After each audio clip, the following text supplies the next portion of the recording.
Deuxièmement, relation de conjugaison d'une lentille. Il s'agit ici d'une relation provisoire qui va être établie à partir des propriétés des dioptres, toujours dans le cadre de l'approximation de Gauss. Je considère une lentille biconvexe placée dans l'air. Je rappelle, biconvexe, ça veut dire que les deux dioptres qui délimitent la lentille sont sphériques. Alors, je considère donc un premier dioptre sphérique de sommet S1 et de centre C1, et le second dioptre ici, toujours sphérique, de sommet S2 et de centre C2. La lentille est plongée dans l'air et je considère le sens de propagation de la lumière de gauche vers la droite comme c'est précisé sur l'axe optique de la lentille. Avant d'établir la relation de conjugaison, examinons ensemble à titre instructif la marche d'un rayon à travers les deux dioptres D1 et D2. D'abord, à travers le dioptre D1, considérons pour cela un objet A, à partir duquel un rayon incident arrive en I sur l'interface. Pour déterminer l'angle d'incidence, je vais tracer en I la normale à l'interface, au dioptre D1, donc c'est un I dans la normale.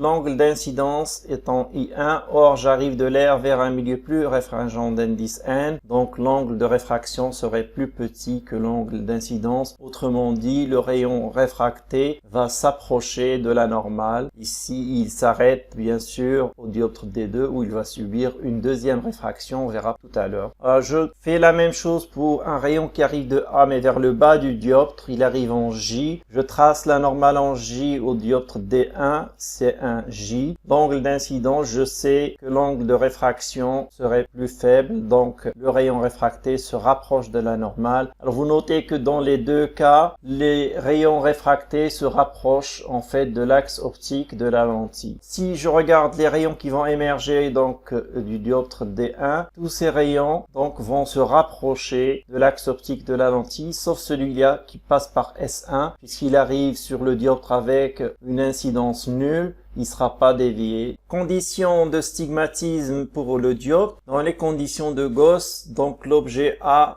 pour image un point à travers le dioptre D1.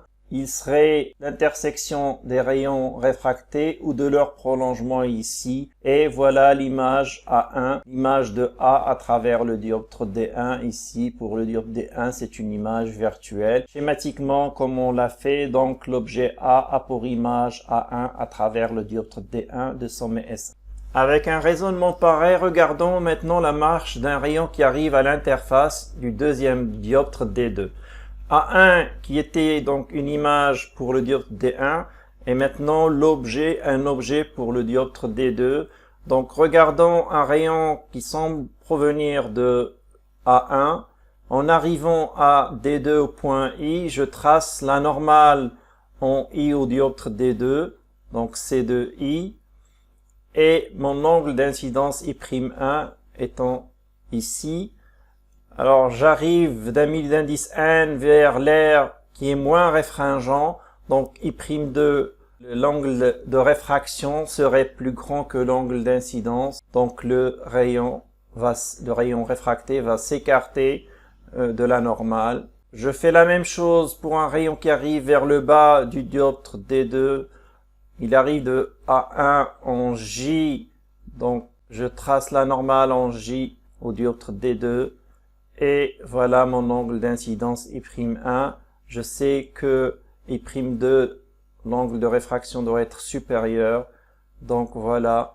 Dans les deux cas, vous notez que le rayon s'approche en fait, le rayon réfracté à travers D2 s'approche de l'axe optique de la lentille. En regroupant tous les rayons qui vont être réfractés par le dioptre D2 vont encore s'approcher de l'axe optique de la lentille. D2 étant lui aussi un dioptre stigmatique dans les conditions de Gauss, donc l'image d'un point A1 serait un point, autrement dit, tous les rayons réfractés par D2 vont se rencontrer en un seul point A', qui est l'image de A1 à travers D2, donc schématiquement pareil, l'image de A1 étant A' à travers le dioptre D2 de sommet S2. Si je regarde les rayons qui émergent de la lentille, donc pour l'objet A, son image à travers la lentille étant A', Donc on voit bien que la lentille est stigmatique. Et dans les conditions de Gauss, schématiquement, donc on a A pour image A' à travers la lentille L de centre optique O. L étant l'association de deux dioptres sphériques, ici D1 et D2. Écrivons maintenant la relation de conjugaison des deux dioptres D1 et D2. Pour cela, on doit rappeler le milieu associé à chaque point. Pour A, c'est l'aire d'indice 1. Pour A1, l'image intermédiaire, c'est justement le milieu N de la lentille, et A' étant associé à l'aire aussi d'indice 1.